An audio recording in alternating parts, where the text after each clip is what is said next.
Hey folks, how are you guys doing? Hope you're all having a great beginning of 2017. A week and a half ago, it was a week and a half ago, I had nose surgery. So long story short, I did have nose surgery. I'm recovering fine, but I can't be around sawdust. I think the doctor said 6 to 8 weeks. Maybe it's 4 to 6. One of the two. I'll confirm it again at this Thursday's second post-op appointment. So long story short, I can't be around sawdust. I'm not going to be making anything for a little while. It sucks because obviously I enjoy woodworking and I want to get out here and make some stuff, but also business side of it. My business is kind of related to regular release of content. So it will be a first quarter decrease, I guess you could say, as far as the business goes, which I think we prepared well for it. So that shouldn't be a problem. But I am motivated to get back into the shop making stuff. I just have to be disciplined and listen to the doctor and not do anything. I have been out here occasionally running out here and letting the dust collector run for a couple hours without me being in here, because I do have a HEPA filter upgrade on my dust collector, so the air is pretty well cleaned. And I cleaned it up this morning with my vacuum, which also has a HEPA filtration, and I had a light duty mask. I can't do a full respirator just yet because this is all sore and sensitive. But, so I guess that's the short end of it. Grab some popcorn because this may take a little while if you like popcorn. The long version of it is, I guess about 2 years ago, it was the winter of 2014, 2015. I guess I could kind of put the pieces of the puzzle together back then. I was just starting to have way too many sinus issues and just a little bit of breathing problems here and there. And I'm a guy, I don't like to go to the doctor, so I just kind of ignored it. And it'll take care of itself, you know. So time went on to 2016. It kind of got bad enough to where people in these videos, the comments were telling me, hey, you okay? You need to go see a doctor or something. And at that point I was like, man, people are telling me that over video. Maybe something's up. Maybe I should go. So I finally did go to a ear, nose, and throat specialist. And as it turns out, I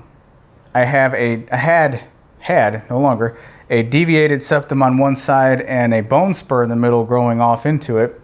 And he said that most likely the cause of it was when I was younger, probably took a blow to the nose and wasn't enough to break it, but I probably, pushed something some way to cause long-term issues down the road, which is where we are today. So I had some plumbing issues as far as the flow, and then that caused some sinus issues. He said that we need to do surgery. I originally intended to have surgery in September. However, Woodworking in America was in September. I could reschedule and not go to Woodworking in America. That would have been no problem. But my sister's wedding was also the next week or so, and you only get married once. Hopefully, you only get married once. And I wanted to go to my sister's wedding, so we rescheduled the surgery to between Christmas and New Year's. Ended up being December 29th. So, leading up to surgery, I've never had surgery before in my life. Haven't gone to the hospital for anything. I've been to the doctor, obviously, but not the hospital for anything for myself. So I had no idea what to expect. I wasn't nervous at all. Really wasn't looking forward to it. Really wasn't dreading it. It was just like, that's what I'm doing Thursday. So we get to the hospital, and this was December 29th, and I've got a thing with needles. I don't like needles. You can call me a wuss, whatever. I don't care. I pass out and, freak out with needles. It's all mental, Nothing I can handle. Or nothing I could help. It's just all mental. So I'm to the point where I'm laying in the bed before they take me to the prep room or whatever it's called. My wife's still in the room, just going through all kinds of stuff with a bunch of different nurses and questions and such. Like I said, I had no idea what to expect. So I'm laying there, and then one nurse comes in with a whole list of questions, and then this other nurse comes in to put the IV in my arm and get me on fluids. And I'm like, oh, an IV in my hand, that's going to be a needle. And I'm already kind of a little bit in the back of my head freaking out because there's going to be a needle. And then this other lady's asking me a bunch of questions. So I'm like, all right, I'm pleasantly occupied. Let's, you know, I'm focusing on the questions. As the lady's doing the IV over here, all was well. I felt it, but didn't really pay attention about it too much. She did what she needed to do. She left, this lady left, and then it was just me and my wife for about 10 or 15 minutes. And I'm like, oh, I got through the whole needle episode. This is before even getting into surgery, obviously. And then I started to have like a just balls to the wall freak out panic attack, hyperventilating. I don't know why, because I guess I looked at it a couple times. And then I started crying, like an emotional, upset crying. And then that turned into like, what are you doing, you idiot? To a hysterical laughing, crying. I'm just like sweating buckets. My wife is like beyond confused, not understanding what the heck is going on, because she's never seen like a panic attack or anything like that, and fanning me off. And it was just, I wish I could have recorded it, because as it was happening, it's all mental, you know, I can't control that or whatever. It was, as it was happening, I was completely freaking out. But if I would have recorded it, it would have been just, I think it would have been hilarious. So anyway, wife goes out to the waiting area, and they wheel me up to the prep room or something. And there was a bunch of questions, all kinds of other people. And then the, what's it called? The anesthesiologist, the person who puts you to sleep, introduces himself and talking questions or whatever, and slight chit chat. And then we're still in the holding room before going to the operating room. And he says, last thing, he's like, all right, well, I'm just going to put something in your IV for nausea and then a narcotic. And I'm thinking, all right, so as soon as he puts that in there, it's a narcotic. I guess I should be, you know, on cloud 9 or whatever. I had no idea what to expect. So he puts it in there, and then I could feel it going through my arm, and then like all into my midsection area. And it was really weird. And I'm kind of freaking out about that. Not like a panic attack freaking out, but mentally like asking questions to myself. And anyway, we get to the surgery room, and they just butted my cart or bed up against the operating table. And they're like, all right, now you got to wiggle over there. And I'm thinking, oh, I guess I will wiggle over there. I thought you guys were just going to handle it from here. So they kind of helped me over to the operating table, and it was really skinny. So my arms were just like dangling, and then they strapped me in with this big belt on my waist, and I had no place for my arms to go. So put my arms on the belt, and then this arm, they pulled this one over here, and then they pulled this one over here, and hooked up some stuff to my fingers. Then the guy says, I'm going to give you what do you say? I'm going to give you some pure oxygen. I need you to take 3 deep breaths and then just breathe normal. Put it on my face, and I'm like, this is not oxygen, buddy. Oxygen doesn't stink like that. So 1, 2, 3 breaths, and then boom, I was out. And I woke up twice after the surgery. I remember after being out, there was a really foggy, like, hey, wake up, hey, wake up kind of moment. And I woke up, and I looked over at the nurse, and this lady was like doing something on a computer facing, if I'm laying on a bed, facing that way. So I looked over, and I'm like, hey, do you like riddles? I was going to tell her a riddle. I had this perfect riddle I randomly thought of. And she looked at me like almost annoyed, I guess. Maybe she understands that people come out of anesthesia and are goofy or whatever. But that was that part. And then I kind of like blinked a couple of times, and then I was already in the recovery room, and my wife was walking in, and she was saying that as far as her experience, my wife's experience, she got a phone call from one of the nurses saying he's in surgery right now. About 20 minutes later, the actual doctor contacted my wife and said surgery went well, blah, blah, blah. And then like 20 minutes later, another nurse came to get her to bring her to me. And then the nurse was telling her that I'm a talkative type and that I really like popsicles. So apparently I asked for popsicles or something. I don't know exactly what I said, but it does sound like something I would say. And then I remember waking up, I guess, like I said, the second time in the room as my wife was coming in, and just crazy dry mouth. So they gave me a water, It's one of those like to-go cups, you know, with a straw so you don't spill it. And I remember like just bringing the cup closer to my face, but the straw was like way off here in the space. And I knew it wasn't hitting my face, but I was not making any corrections to make it, to actually get the straw. I was still out of it in La La Land a little bit. And then, I don't know how, but next thing I know, I did have a grape popsicle, which was great. And I wanted another popsicle. And then I wanted another popsicle. I was asking the lady, and then I started to feel nauseous. And I was telling her, I was like, ma'am, I'm starting to feel a little nauseous, still kind of hazy. And then she said, well, we can give you a something for nausea, but the doctor said it would, he signed off on it or something like that. We could do that, but if I needed it, it would have to be a suppository. And I was like, well, what are you talking about? And she went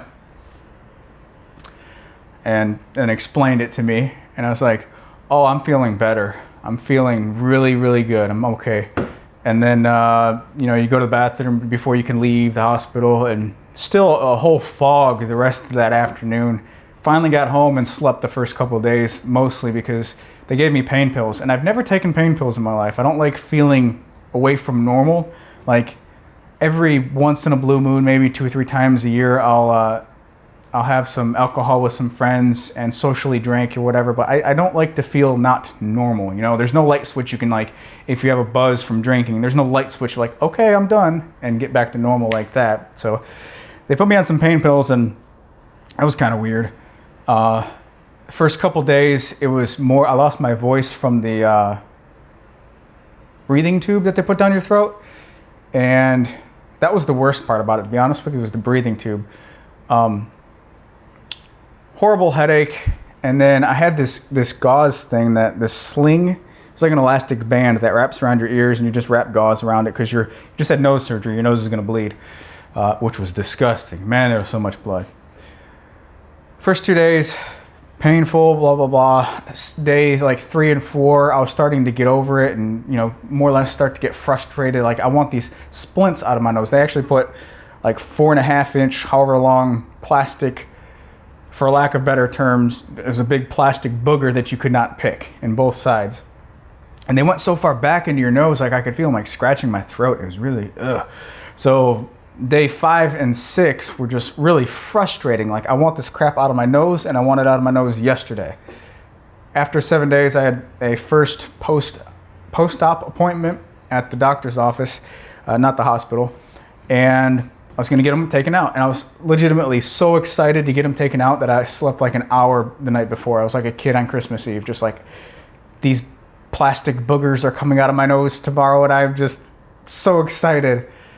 So I go to the doctor's office, doctor comes in, we're doing the whole spiel, and he's like, oh, we got to numb it before we can take it out. I'm like, all right, whatever, no big deal. And he pulls out this little like aerosol can, just a small aerosol can, but it had a hose on it, or a needle on the front of it, like a can of WD-40 or something. And he's like, we're going to put this in there and spray a little bit, and then spray, and then spray, and it's got to sit for like a minute before we can pull it out. So like, he puts it in my nose, and I'm watching this thing get like it's going to touch my nose. Like, where did that hose go? That entire thing went into my nose. So it's kind of like, okay. And he sprayed a couple times, and it shot into the back of my throat and gagged me. And then I started to freak out. Another panic attack, right? Just freaking out. Absolutely going nuts. I was going to pass out. And then, you know, the doctor was such a cool dude. Like, he said it happens quite frequently. So there's nothing to be like embarrassed about as far as being up there doing that. But he talking me through, like, calm down. You got to slow your breathing. You're going to pass out. Like, it was nothing to him. Amazing doctor. Anyway, basically that subsided, and 1, 2, 3, we're going to pull these out, and that one was out, 1, 2, 3, and this one was out. And then the instant reaction of the splints being taken out was to take a breath of fresh air through my nose, which I haven't done in as long as I can remember. And it was just like I felt like I was in like tunnel vision. Like I could hear that other people were talking, but I don't know what they were saying, and I was just like zoned out, focusing on like taking a breath through my nose. And then it kind of like, it's like everything got fuzzy, you know, and then got back into reality to where I was like, okay, wait, what were you guys saying? And I was like so focused on taking a deep breath. It absolutely, it was incredible. Taking a decent breath through my nose for the first time in so long is, I mean, I'm still getting super excited about it. So it's kind of relatable to, in 7th grade, I got glasses. 7th grade to 10th grade, I wore glasses. 10th grade to now, I wear contacts. I can't legally drive without them. I got bad eyes too, like most everybody else. So 7th grade, I remember sitting in my science class, 2nd row from the front, all the way to the left. I'm looking over at the door. The clock is right above it. It was one of them black school clocks, so black letters, black lines on a white background. And I was taking my glasses up and down, and I was just seeing the difference, just being amazed, like, this is how everybody sees? This is amazing. And then it dawned on me that, like, my teacher was watching me do this, and then I looked over her and she was like, yeah, it's pretty cool, isn't it? And that's just such a vivid memory that I have, like being able to see good for the first time. And also this particular moment with getting the splints taken out, being able to breathe through my nose. It's like such a amazing, vivid memory that I'll always have. It's just awesome. I know you guys can't share my excitement, but it was just so cool. So cool. So we leave the post-op doctor visit. I calmed down. They gave me a sucker. That was cool. We're driving away. I had taken a pain pill previously, so my wife was driving. And as soon as we got out on the road, like I'm like dazing off into space, just like putting all my thought into, like, I am breathing through my nose. This is amazing. And I like broke down into like this emotional, happy crying, which has never happened before. I've never done that. Just been so happy and excited that I started crying. And then I look over at my wife. My wife's amazing, putting up with all of this crap, you know. She had this like dumbfounded look, like, is this dude about to have another panic attack? I am so confused. Why is he laughing? He's excited, but he's crying. And I'm like, I'm just so happy. I could breathe.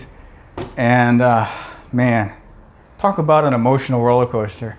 There's so much, it's just so much going on the past couple weeks. So yeah, if anyone out there is in the situation to where has a situation similar to that, you can't breathe through your nose, maybe looked at the surgery or something, I can't recommend it enough. It is just absolutely like, it's life-changing. I can sleep on my back and I don't snore. It's just, it's awesome. I can breathe through my nose. I feel like I've got 2 4-inch dust collection pipes going right to my brain. That's what I keep telling everybody. It's awesome. So doc says I got to stay away from dust for a while. I'll be doing some other stuff, trying to be productive and trying not to go bored. So I think that's it. I feel like I just rambled for quite a bit and I may have forgot something to say. But yeah, I'm just excited. I'm recovering just fine, feeling great. This is all super crazy. I guess tender is the best way to say it, because they did remove bone. So it's kind of like, he said it's kind of like you break your bone, or break your leg rather. Well, it's like 6 to 8 weeks for, you recover from that. Well, kind of the same thing with this bone up here. He said I'll have a toothache for quite a while. If you put your thumb in the roof of your mouth, in between your thumb and what you think is your nose, all of that's like a mild, constant toothache, but it's fine. Just super excited. Life is good, and so is breathing. That's it. You guys take care. Have a great day. And oh, there's something. A couple days ago, I did a shop tour at Jason Barlow's shop, JB's Wood Shop or Workshop. JB, I'll put it on the screen. Primarily a wood turner, but we did a little shop tour at his place with Sean Stone, and that video will be coming out shortly. He's got a pretty cool setup. For real this time, you guys take care, have a great day, and I will talk to you next time.